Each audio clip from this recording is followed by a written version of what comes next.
Somebody say what's up. Tell them what's up. Hey, what's up with you?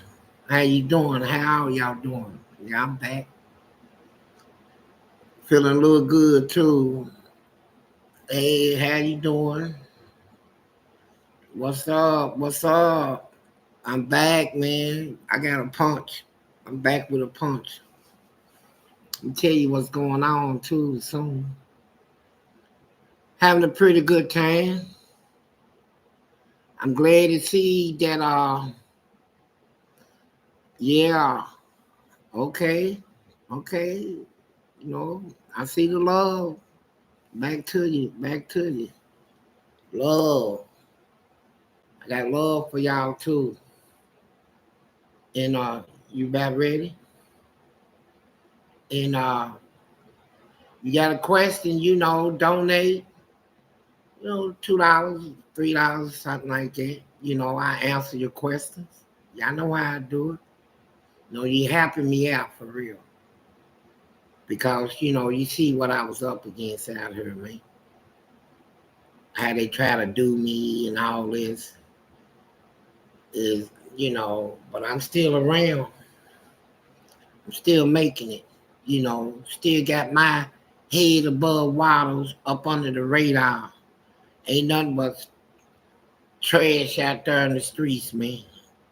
Violence, murders, killings, a lot of hate stuff going on. Everybody want to talk about each other, and I ain't got time for all that, man. I'm trying to chill. All right, ROC, thank you for your donation. And what I've been into, I ain't been talking here lately, man. I've been writing my book. Y'all know I got my books almost finished.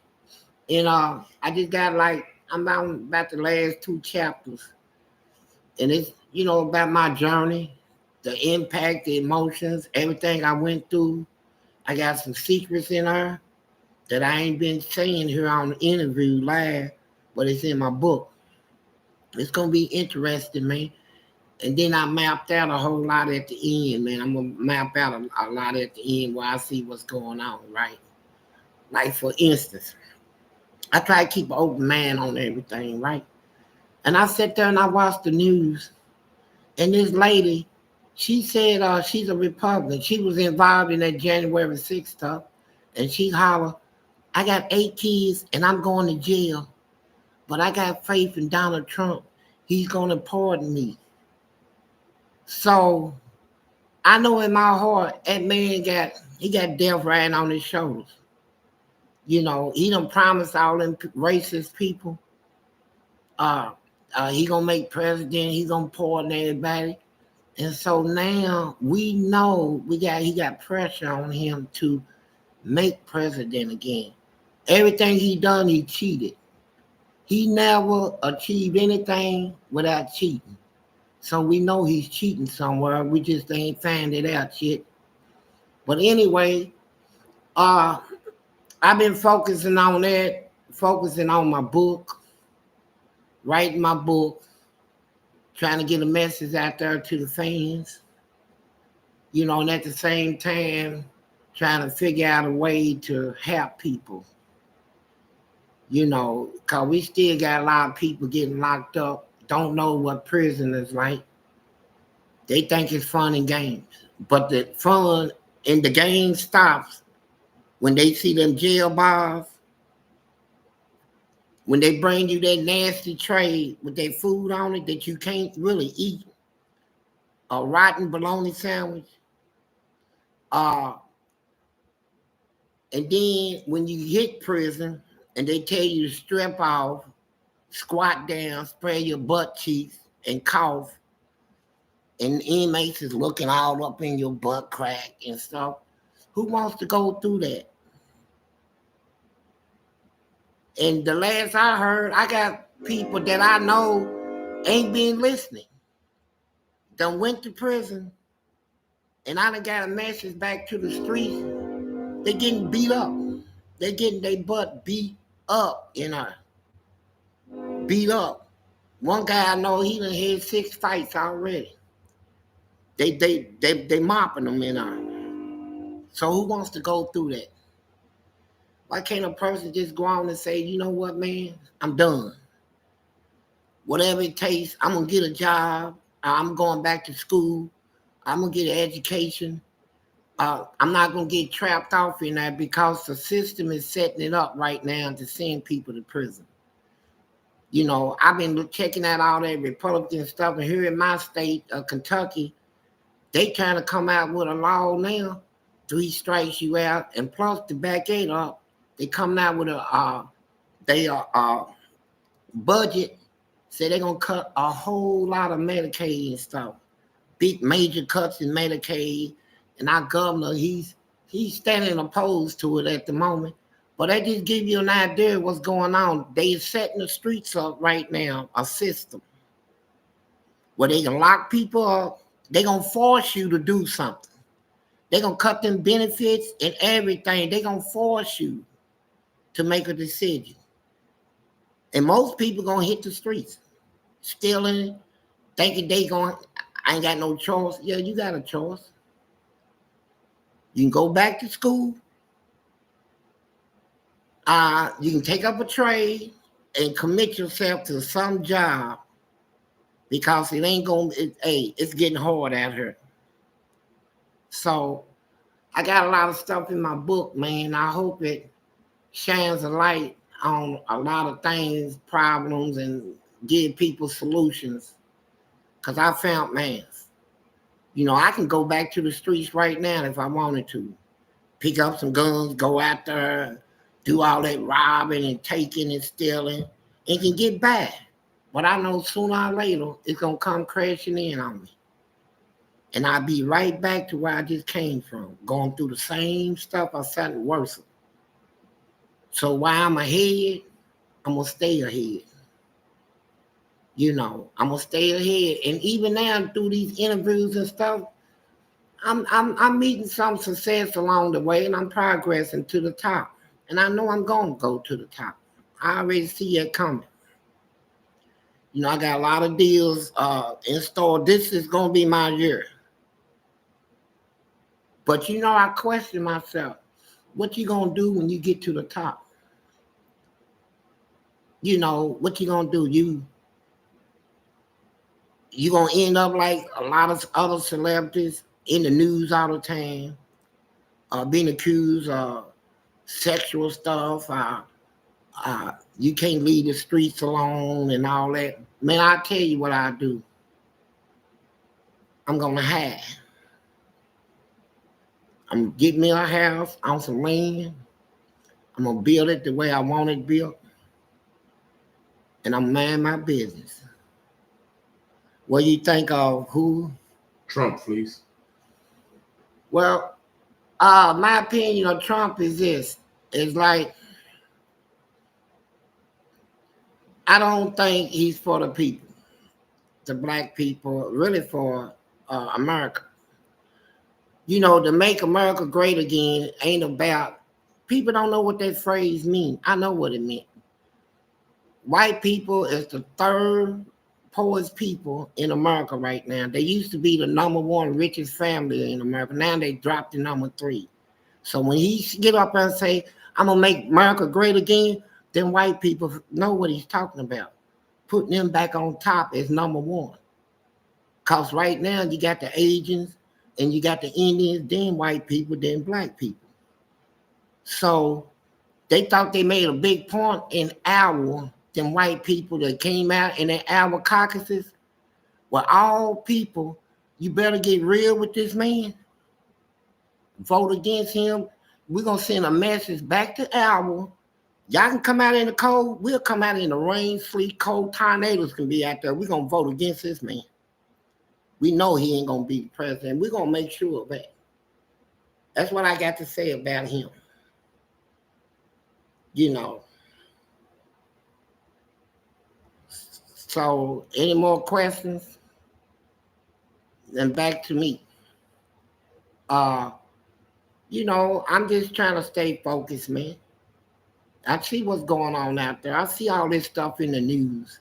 TD Jakes, religious pastors getting bust out, talk show hosts getting bust out. It stuff happened. If y'all remember, about 2 months ago when I started doing interviews, it was dead on YouTube, on that stuff. I started talking about confessing your sins and all this stuff, busting people out. Now everybody's doing it. Got one from Mouse. You said you should go on Club Shay Shay. Yeah, I agree. Well, I can agree to that too, but you know, Club Shay Shay is set up to where they got to be in agreement with it, and apparently I got to meet some criteria or whatever to meet the show requirements. I guess I ain't reached that level yet. No hate towards Shay Shay and them, but you know, I'm doing fine just as I am, and what I make the Club Shay Shay, Cat Williams, it's mainly to be seen, and it ain't gonna hurt me if I don't, cause I'm gonna do fine regardless. You know, eventually I'm gonna have my own show, so that's the good thing about it. You gotta have patience, man. The key to success is failure. I done failed enough to know how to succeed, so you know I'm on my way. Takes a little time, a little patience, but I'm on my way. Ain't no doubt about that. And I thank y'all, I thank my fans and everybody for supporting me and taking out time to listen to what I got to say. Now, somebody asked me the other day ago, said, you did enough time and you've been around all this booty stuff. And we know that you and your wife broke up. But are you getting any love out here, Fleece? I said, no, I'm not. I'm not out here chasing it either. If it comes, it comes. If it don't, it don't. I'm on the mindset now to where I'm not chasing nothing but my dreams and what I'm focused on, my book and my career. You know, if a good lady come to me, I'll hear her out. If she want a good life that I feel I can provide, yeah, I'm with it. If not, I live alone, man. And I ain't gonna have no problem being single. A lot of times it's getting to the point now where people would rather be single. You trying to quit smoking? Hope so. Hope so. Me too. I hope he does too. Well, yeah, I tried, and I'm glad you brought that up because I've been smoking since I was 11 years old. You know, we lived in projects. My mama used to tell me, will you light my cigarette off the stove? And I go hold it at the stove. And then one day, when I give it back to her, she'll blow it through her nose. And I used to like to see that. And one day I took a puff. Boom. I fell right to the ground on my butt, man. But I've been smoking ever since. And I'm who's this? Modern Day who? Day Farrow. That's the one you just Modern Day Farrow, thank you. And hopefully I'll stop, man. But everybody's doing something. That was cigarettes, right? Yeah, cigarettes, but everybody's doing something. If it ain't drinking wine, it's champagne. If it ain't champagne, it's bourbon. If it ain't bourbon, it's whiskey. If it ain't whiskey, it's smoking dope, or cocaine, or heroin, or pills. Everybody is doing something to deal with what's going on in the world right now. So, as far as I'm concerned, you know, I smoke, but I can still walk 20-something miles without stopping. You know, I still got strong legs, still breathe good. My last doctor checkup was all good, all through the chart. So, I guess if I stop smoking, it'll make a difference, but I don't see a reason to at the moment, unless I was with somebody that she don't want smoke around her, then I'll stop then. Other than that, it calms me, calms my nerves. And y'all don't understand that what I'm talking about on these interviews, these are things that I try to forget. These are what I went through was a nightmare. The last thing I want to do is be out here in the streets reliving what I just try to convince myself never happened. So I open all that up every time I sit down in front of y'all and talk about my experiences. All that comes right back up, all them emotions, the impact of the frustration, the anger, and all that. So, but I don't mind sharing that with y'all because I share it with you for a reason. Especially to the people that ain't never been to prison. I want you to know, man, you don't want to go there. Especially the women, you don't want to go to women's prison. Women's fight worse than the men's now. They rape them girls when they come through them doors. Tell them, bitch, you belong to me. You know, a girl, you belong to me. And so, you know, it's what people going through. And so I tell my story, and I got a whole lot more to tell you. As a matter of fact, I'm going to tell you something right now that still haunts me to this day, right? I was on this walk in the hole, and you know, in the hole, you smell like duty all day, pee. People come out of their cell with duty rubbed all over their body. They done cut their wrists and all this stuff. So this white dude was next door to me. And he get on my nerve. And he said, hey, Johnson. I said, what, man? He said, do me a favor. I said, what?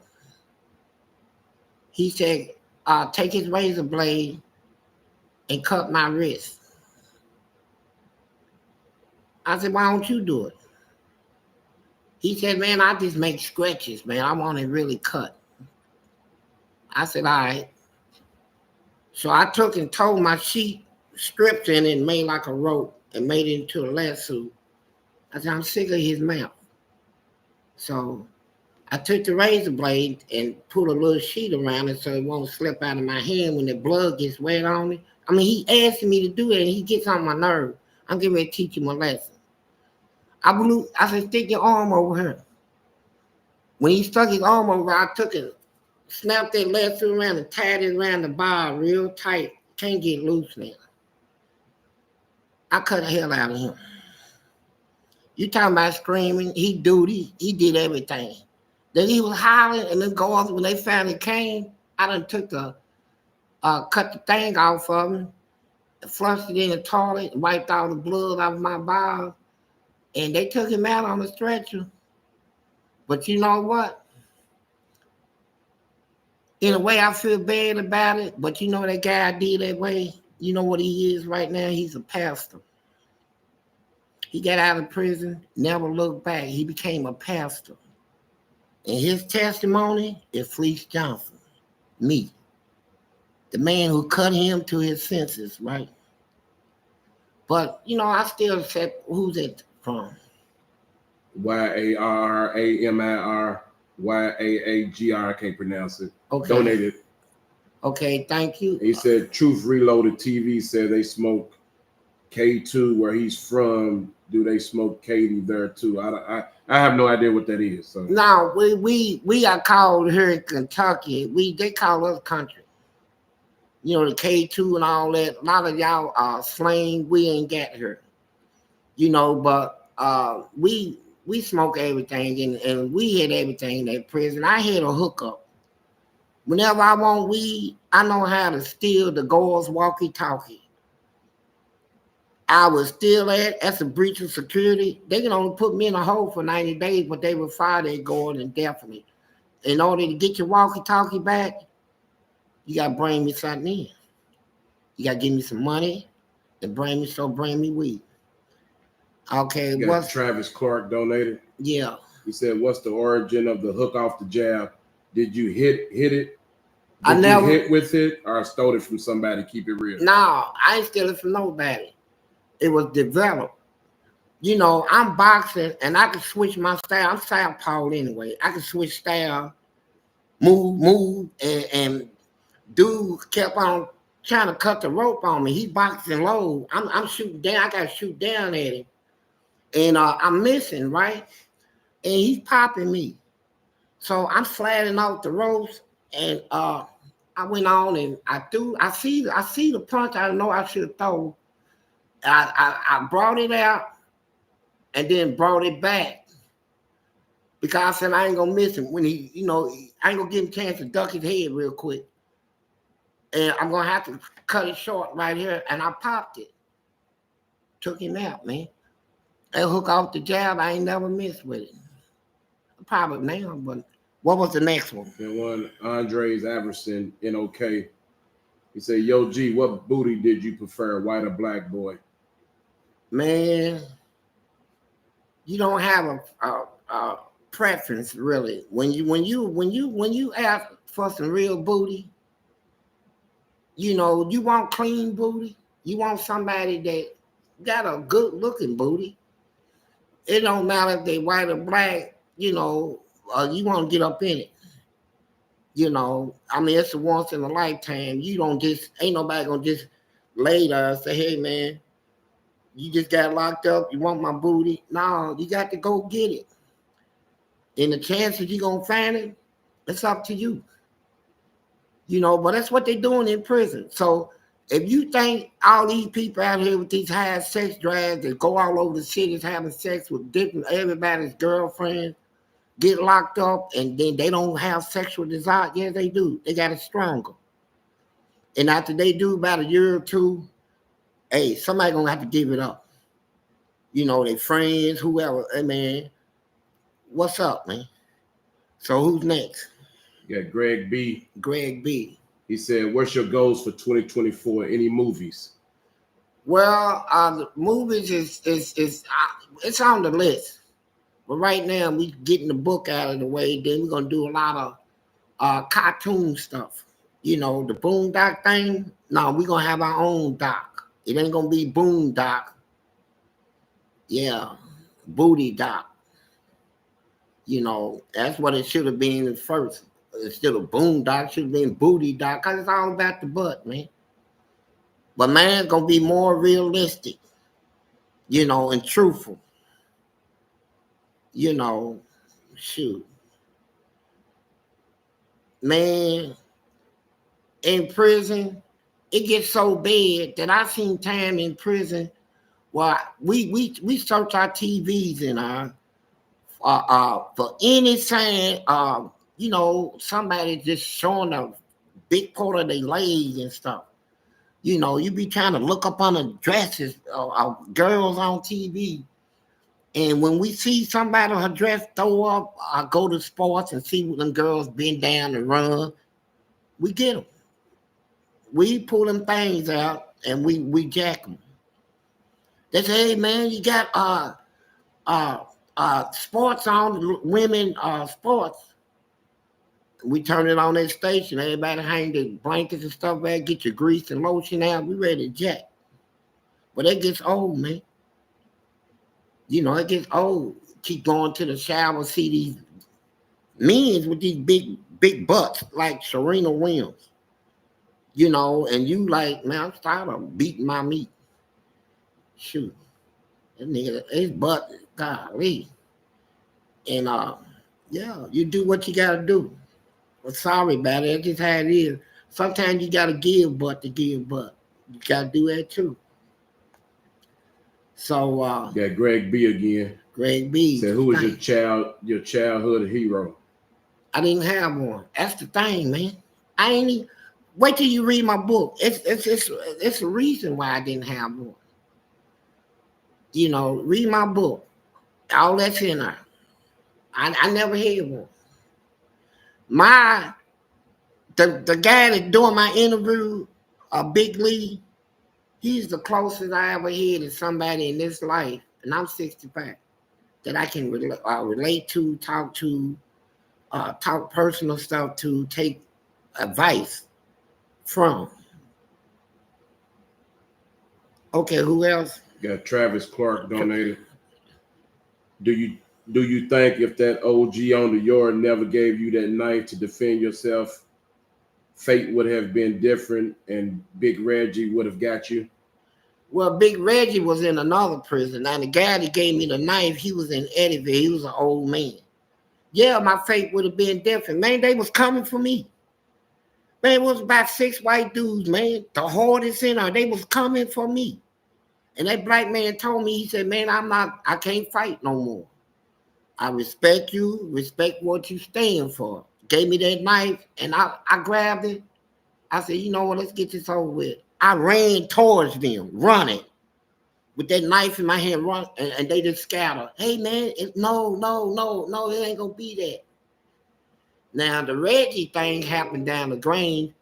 That's the one with the big old chest and stuff. Used to get in the shower every time I get in there with his thing hard, staring at me, rubbing soap all over his chest and stuff. Just staring at me. You know, he want my booty. My booty. Got Blue Blood Royalty donated. Blue Blood Royalty. Said, Fleece, how can I find the doc of when you had the braids talking about you were breaking 2 and 3 pairs of handcuffs? All you gotta do is type in Fleece Johnson and then scroll through all of it and you'll run across it. But I tell you what, I don't want nobody to think none of this stuff is fake or not. Do I still think I can break handcuffs in front of a camera? But y'all can say, oh man, them handcuffs is already broke. He made it look good. I know what I can do. Now who's next? YARAMIRYAAGR. Again, I Thank apologize for not being able to pronounce that, but he said Boondocks did an excellent job stealing your image. You should look into getting some money from them. You just like their character they made of you right now. I know. People keep going back to that, and I'm not gonna, like I said, I'm not gonna focus in on what they did. I'm gonna focus in on what I'm doing at the moment. And MSNBC or whoever, we can say what we want to say. Sure, they made money off of it. Sure, I think they should have gave me something, but you know what? I'm gonna make my own.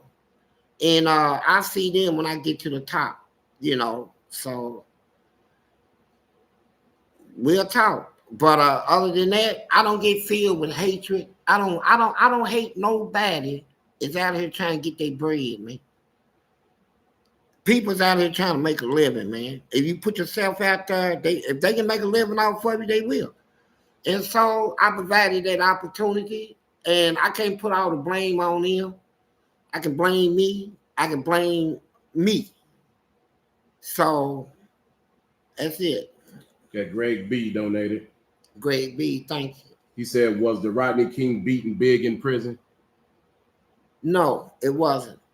And the reason why what was happening to him was happening in prison.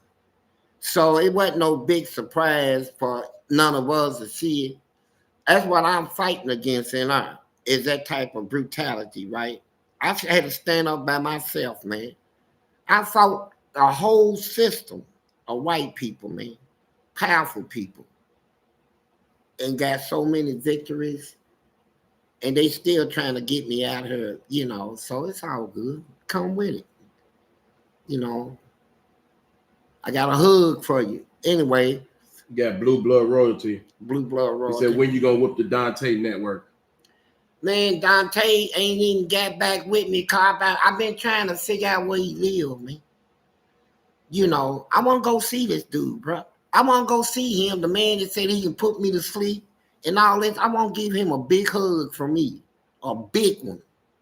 You know, I want to be able to grab Dante and hug him by his cheeks. I ain't going to hug him around his back. I'm going to hug his cheeks. When we ever meet, I'm going to hug his cheeks and just see what he's going to do about it. Dante. Got Travis Clark. Travis Clark. Do you got any more stories or skits you could do with the deep voice of the big bear of a man you did last video? Yeah, I can. Matter of fact, we was in a hole one day and they brought this killer in lockup. And I tried to tell the dude that we do these voices on, don't mess with him, bro. He's a killer off the yard. So he hollered, "Hey, Turner." So dude hollered, "Who was that?" "It's this black man." He said, "I don't know you." He said, "Fuck you, bitch." I said, "Oh, God, man, why he do that?" So he said, "Man, who's that up there running their mouth and all that?" Everybody said, "We don't know, Tommy. We're going to try to find out." So they said, told my friend Frankenberry, say, "Hey, is it you?" So I had to stand up for him. I said, "No, it was me, bitch." They said, "No, it ain't Frankenberry," because at the time he's talking, dude was talking. So he said, "Felice, is it you?" I said, "Man, I ain't say nothing to you." Then Frankenberry said, "No, it was me, punk ass bitch." And so they decided the next day that they gonna come up on that walk and find out who did it. So they walking past everybody's cell. "Hey man, you got something to say to me?" "No, Tommy, I ain't got nothing to say." When they got to my cell, I said, "No, Tommy, I don't even play it, man. I ain't got nothing but love, respect for you, bro." Then 2 cells from me, this white dude. Tommy said, "You got something to say to me?" Dude said, "Man, I don't even know you." They said, "It's him, man. That's the boss." Man, they beat that man almost senseless, man. And I said, "Man, we got to stop all this stuff." Well, we used to mess with the guards when they come on the wall. Guard said, "All right, man, lights out, be quiet." So I holler, "No, fuck you." He said, "Who said that? Be a man." He said, "You got something to say to me, Johnson?" I said, "Lieutenant, I ain't say nothing." He said, "No, it ain't Johnson." So they walked down the hall. I said, "Why ain't you stop in my cell, whore?"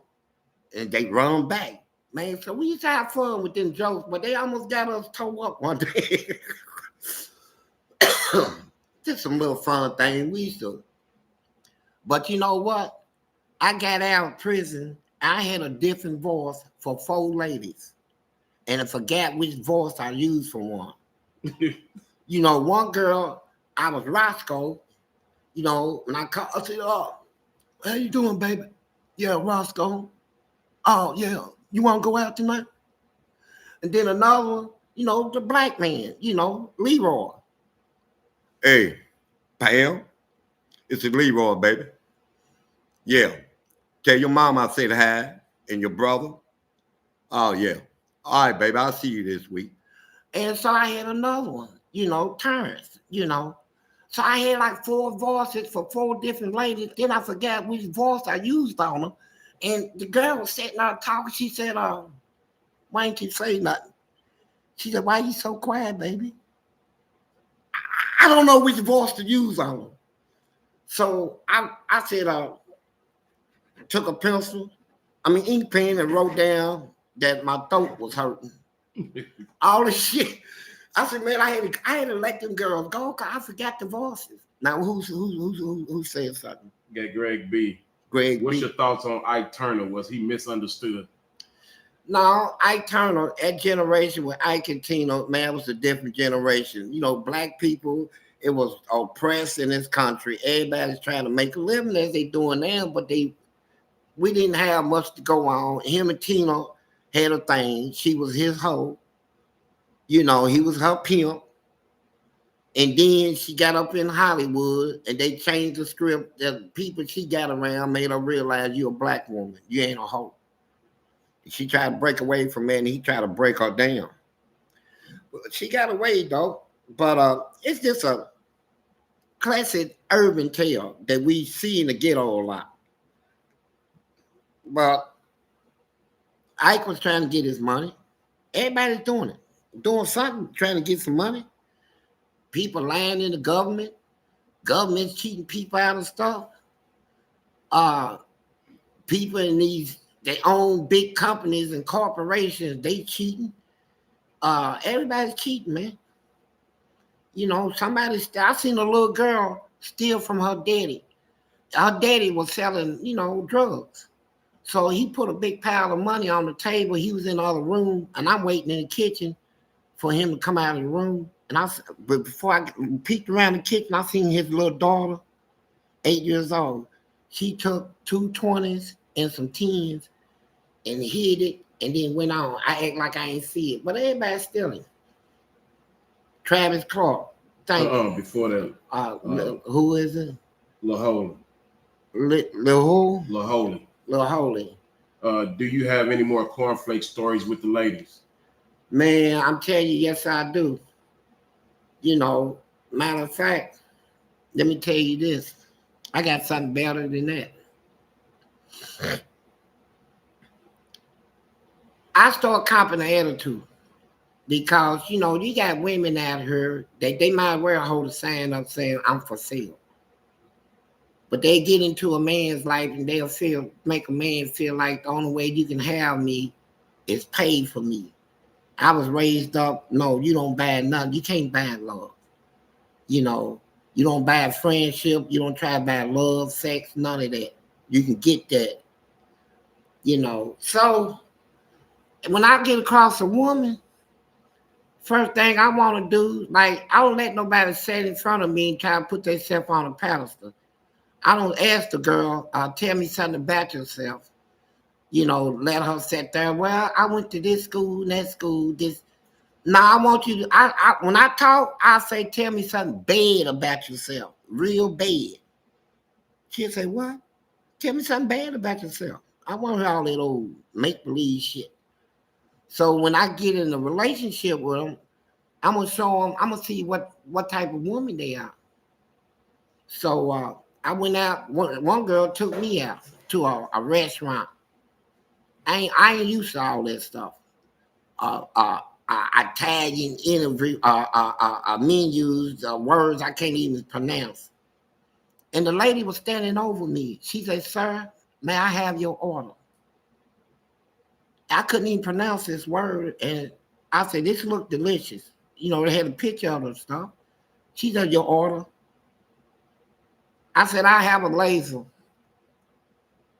She said, "That's not laser, that's lasagna." I couldn't even pronounce it. That's how illiterate I was, right? And then this girl across the table, she gonna laugh, go to the ladies' room, come back laughing. So you know what? Let me give her something to laugh about. A bowl of cornflakes, bro. You know, she said, "Okay, I'm gonna let you dine me." I said, "Yeah, at my house." And she came over, skirt, high heels, fingernails polished, eyeliner, fake eyebrows, all that old crazy stuff. I screwed her up at the table, got them cornflakes, pulled in her bowl. She said, "What's this?" I said, "That's what we're gonna eat tonight. Cornflakes and some bananas." And she said, "Look, I said, "What?" "I ain't got time for this." I said, "You ain't got time for what?" She said, "Man, what type of woman you?" I said, "Look, what type of man you think I am?" She said, "You know what?" She walked up on me like she gave a claw in my face. I said, "I wish you would. I'm calling police, nigga." You know, she said, "You ain't worth it. You ain't worth it. You know what? You take your cornflakes and you go to hell." I said, "You know what? You take that little hungry stomach of yours and you go to White Castle because you ain't getting nothing."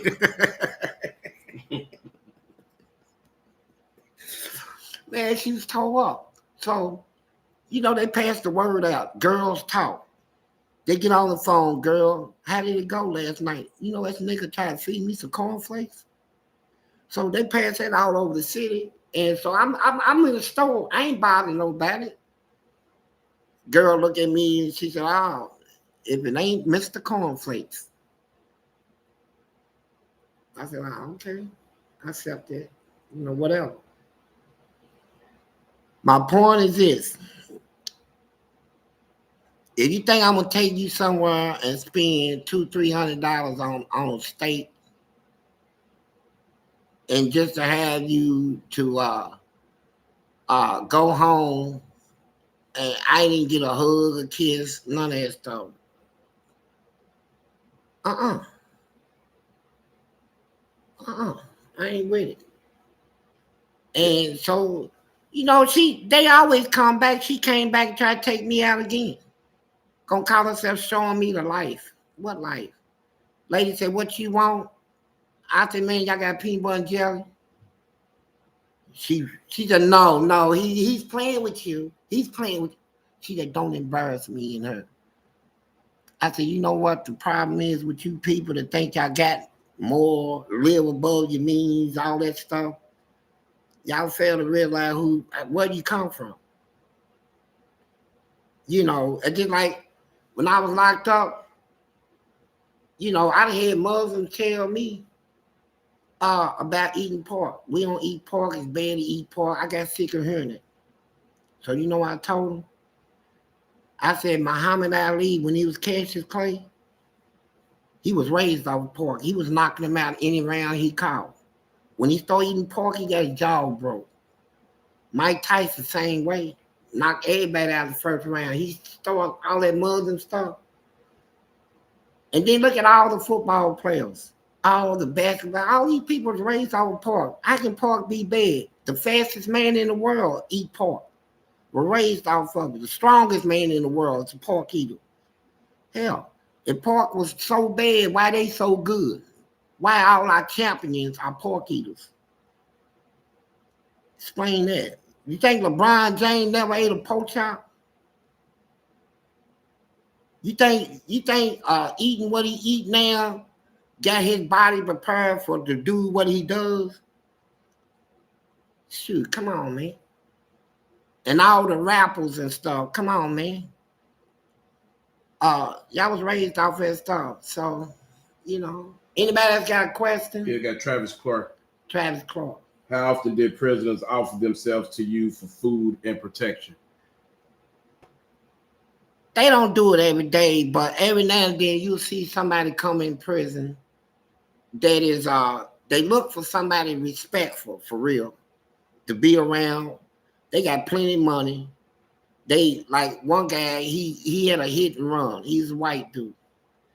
He got 6 years for involuntary manslaughter.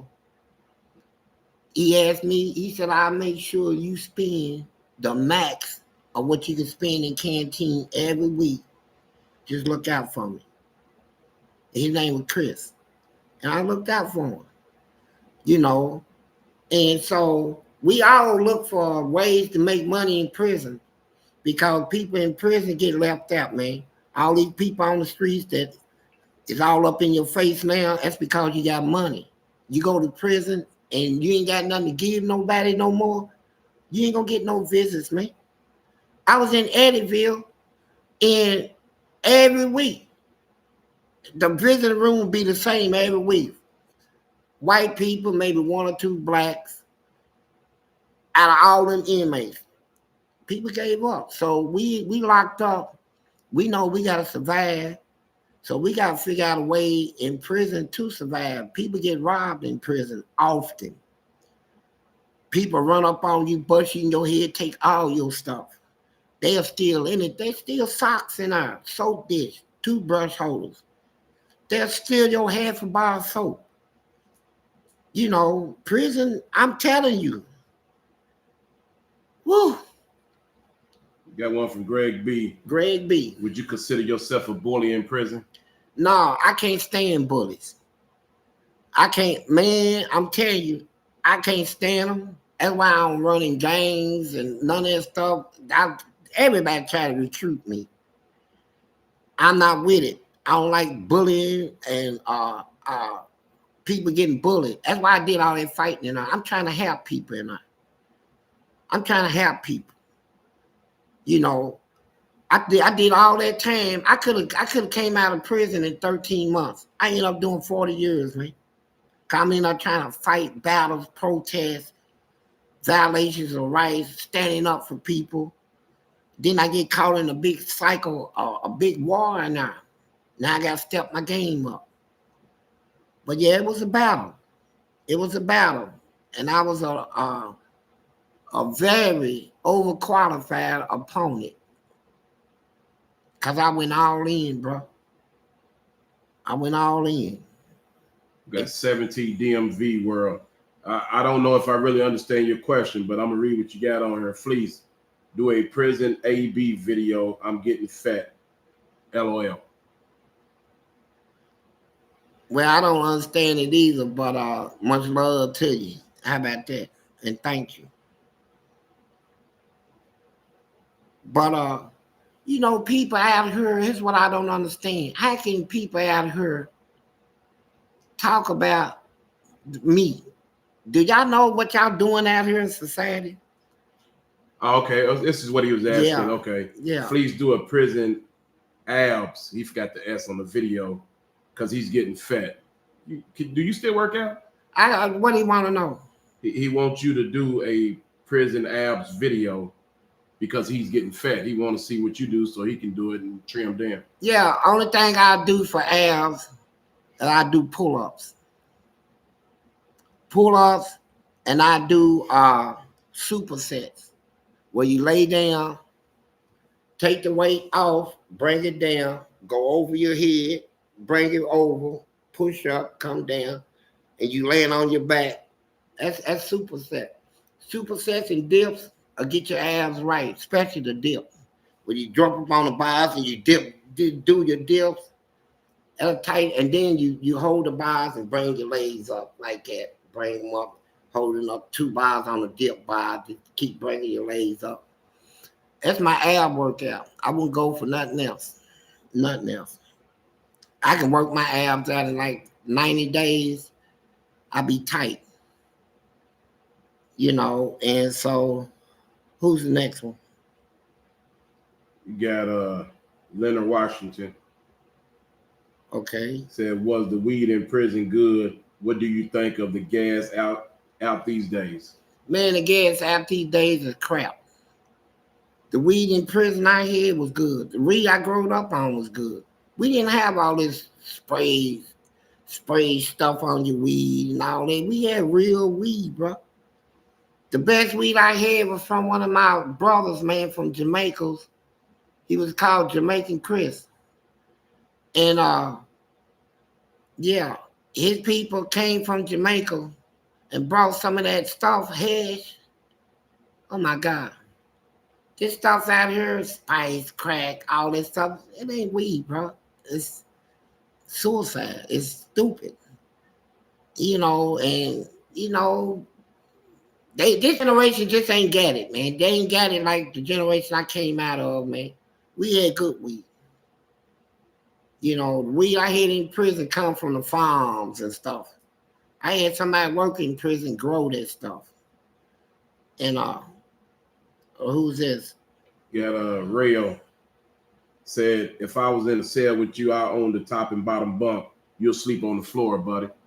Hey, I would love to sleep on the floor if we was in a cell together, because you know what? The bed, top and bottom, will be messy with me having to pull this thing in and out of your butt, right? The only comfortable place for me will be the floor, right? Because everything else be wet. Even your butt. Red. Real. Excuse me. Real. What kind of name is that? Real. Get real, man. I'll be on the floor. Yeah. You sitting on this cot. Aaron Lee donated 33 donated. Aaron Lee 33. Thank you. But what make that person think I'll be on? Let me tell you something about me. When I was in prison, I was in there trying to survive. When I went through the gay stuff, I wasn't no joke, man. If you was in a cell with me, first thing you would do is bow to me. You bow to me. You in a cell with me, you know what your job is. You know what you're gonna do. I ain't gonna put a hand on you. You're gonna give it up to me. I'm gonna romance you like you romance your girl on the street. Kiss you on your neck, all that stuff. Tongue in your ear. I'm gonna hold you down and I'm gonna kiss you, suck your nipples, all that. So who's next? Got Jew Django. Said, hey Fleece, would you do an exclusive interview with Chris Hansen himself if the price was right? And big love from Jew Django out of Pennsylvania. Yeah, I would. Like I said, I'm not, at first I was angry about all that stuff because, it cost me a lot of jobs, a lot of problems out here in the streets. And then nobody want to come to me with no amen or nothing, man. And it was did without my consent. So, but in Chris Hansen's something else, though. I got to, when you go through this process of interviews and stuff, you learn about people, right? you learn their intentions and this and that, and you learn about ratings and all this. So now I'm not really mad at Chris Hansen like I was at first because now I got a broader understanding of the business, what sells and what don't, you know. And he did a good job. I think he did, even though he did it without my consent. But and he lied. But he did it for ratings and he got what he did, what he wanted. But yeah, I'll work with him. I will. Couple more questions, then we gotta Yeah. go. Yeah. Couple more questions, then we gotta go. And so hit me up. Hit me up with some good questions right now. You know, some challenging questions, right? I'm going to answer. Go on, hit me up with a real hard, serious question. I'm gonna answer. I'm gonna answer. Truthful. Say anything. Hard as you can say it. And watch me answer it right now. Hey, Fleece, will you that's the same one, ain't it? So I want to say this to y'all out there, man. I appreciate you, your support. My book is coming out soon. It'll be this year. I got real serious stuff in my book. Kevin Moore, thank you. And I'm holding on. And but this book I'm putting out, oh my God. What would your P.O. box number and your size Size is if fans want to send you something. 17 DMV World. I'll put my email in the comments. Yeah. Just email me and we'll get all that together. And thank you. And who's that last one? Do you have what's that? Do you believe you a what? Do you believe you're a Hebrew Israelite? No, I'm not an Israelite. I'm a Hebrew. Not associated with the Israelites. I'm a Hebrew, period. I know my ancestry, my bloodline dates all the way back to Moses. I know it for a fact.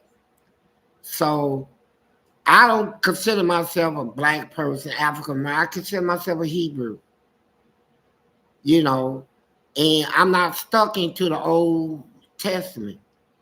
You know, that's the I'm not stuck with Moses. We up on the New Testament, Jesus Christ.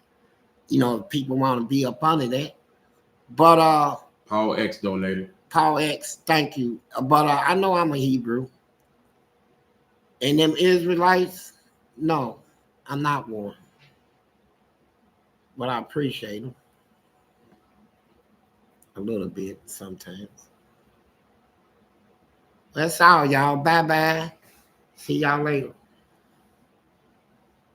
Peace.